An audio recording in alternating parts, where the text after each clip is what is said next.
I agree. Richard, for whatever it's worth, I agree. And the more I've been listening to your stuff of late, the more I've been finding myself saying that. I identify predominantly as a secularist. That's a description. That's a description of my idea of a set of oughts regarding human organization. And I identify as a humanist, which is a set of oughts regarding moral principles. Why the principles that should motivate those sorts of policies that are shaped by secularist concerns. And for me, that means that I do not care who the target of cruelty, savagery, hatred, and lockstep xenophobia is. I don't care who the target is, and I do not care who the perpetrator is. The behavior itself is sufficiently out of bounds that the sides do not matter. There is, for however relevant this is in a grander scheme of things, there is a disturbing tolerance and even appetite in the atheist community for exactly those behaviors. I wish I could say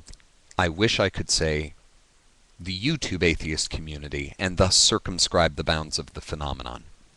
But that is not the case. That is not the case. And already I know I'm going to get at least, well, if I get any comments at all, if I get any comments at all, I'm going to get at least one stating, no, free association of free thinkers. There is no group. There is no organization. Guys, the second you rent a hotel to hold a convention, there is a group. Okay? The second there's a fucking convention for it, there is a group. So can we please stop pretending? But that's another bitch entirely.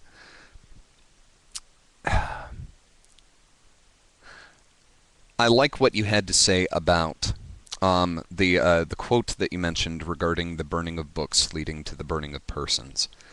I think it is very, very important when we're deciding how we talk about things, how we navigate through these problems. Very important to remember that as emotions run high, our ability to gradiate is reduced. The more passionate our distaste for a thing and the greater emotional license we grant ourselves, the further we allow ourselves to go. The greater difficulty we have in differentiating between rabid frothing at the mouth, flamethrower hate speech directed at an ideology versus directed at people who self-identify with that ideology. The more inflammatory the rhetoric gets and the more bull in a china shop we are willing to allow ourselves to become in our response to that ideology, the less we are able to differentiate between that ideology and the persons who espouse it. And that's when we should get worried. And I think that the atheists that we interact with, many of them, many of us, should be worried. We should be worried. We should not be worried about what could be done to us, or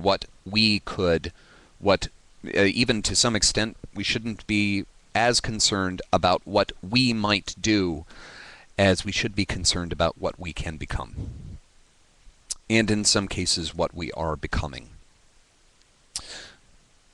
When the appeal of audience allure and the very, very curious sort of quasi-fame that this medium offers gets thrown into that mix, when monetization gets thrown into that mix, and our rent is to some degree dependent on our ability to sensationalize, we should be that much more concerned regarding that question of what we can become.